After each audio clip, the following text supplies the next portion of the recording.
Demokrasi adalah sistem pemerintahan di mana kekuasaan dipegang oleh rakyat, baik langsung maupun melalui perwakilan yang dipilih dalam pemilu.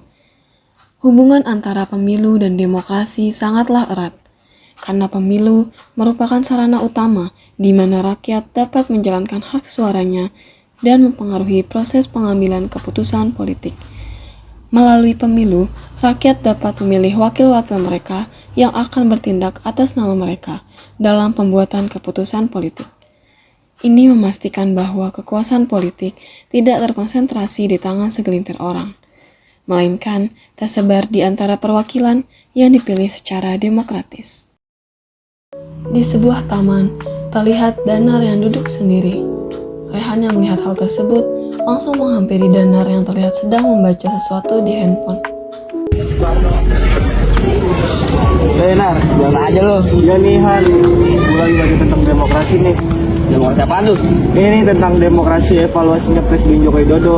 Oh gitu, Nar.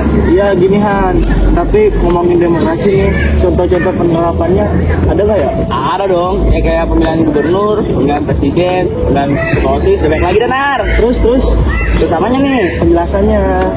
penjelasan demokrasi. Demokrasi itu adalah kasta tertinggi yang berada di tangan rakyat itu sendiri, Nar. Tapi tahu nggak sih, kalau demokrasi itu ada sangkut pautnya sama lahirnya Pancasila, Nar. Oh iya, gimana tuh?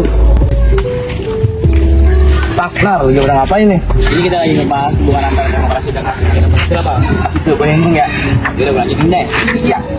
Nah, jadi hubungan antara Pancasila dengan demokrasi itu karena Pancasila sebagai dasar yang mencerminkan prinsip-prinsip di pemerintahan kita, Pak.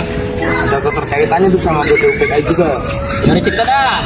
Jadi, kedua lembaga ini didirikan oleh pemerintah Jepang untuk mempersiapkan dan melakukan penyelidikan yang berkaitan dengan kemerdekaan Indonesia. Meskipun lembaga ini didirikan oleh penjajah, BPUPKI berfungsi sebagai wadah bagi para pemimpin nasional untuk mengembangkan sistem politik untuk landasan Indonesia yang merdeka. Nah, setahu gue ya, setelah sidang BPUPKI yang dilaksanakan 1 Juni, Presiden Soekarno itu membacakan pidato yang merumuskan tentang Pancasila yang sebagai dasar negara kita tuh, Pak. Oh jadi gitu. Habis itu gimana pengesahan Pancasila pada zaman itu Pak? Nah jadi setelah pidato pada tanggal 22 Juni 1945, panitia yang dibentuk ini diberi tugas untuk menyempurnakan dasar negara yang diusung oleh Soekarno. Panitia ini terdiri dari 9 tokoh penting seperti Insinyur Soekarno dan Muhammad Hatta. Oh gitu Pak. Jadi ada hubungan antara demokrasi dengan kelahiran Pancasila ya?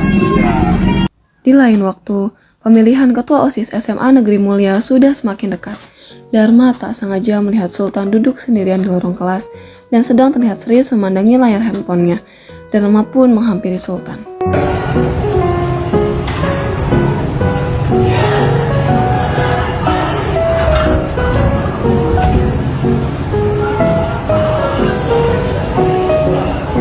Ten, aku serius banget liat HP. Lihat nih gue baca visi dan misi OSIS kita.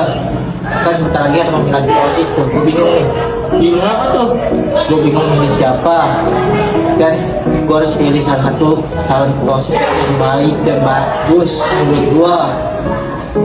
Dan gue bingung nih pilih siapa ya. Nah, gampang itu mah, lu pilih sesuai hati nurani lu aja, Ten. Dan yang paling penting nih, jangan sampai ada pasangan dari pihak lain. Dan lu boleh nitip suara waktu lu nggak? Nah, nggak boleh dong, Ten. Itu kan sama aja melanggar asas pemilu, yaitu asas langsung, Ten. Gitu dah. Iya, yaudah ya, gue ke bawah dulu masalah. Ya dah, makasih ya. Yuk. Sementara itu, terlihat calon ketua OSIS SMA Mulia nomor urut 1 menghampiri teman-temannya yang sedang mengobrol di depan perpustakaan.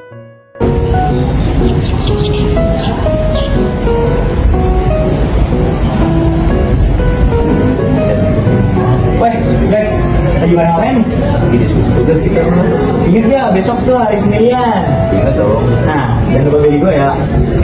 Ya, boleh. Gue kasih duit deh lu pada atas semuanya. Kalau gue menang, semua hal di sekolah ini bakal jadi mudah, oke? Pilih gue ya, oke? Duluan, cabut.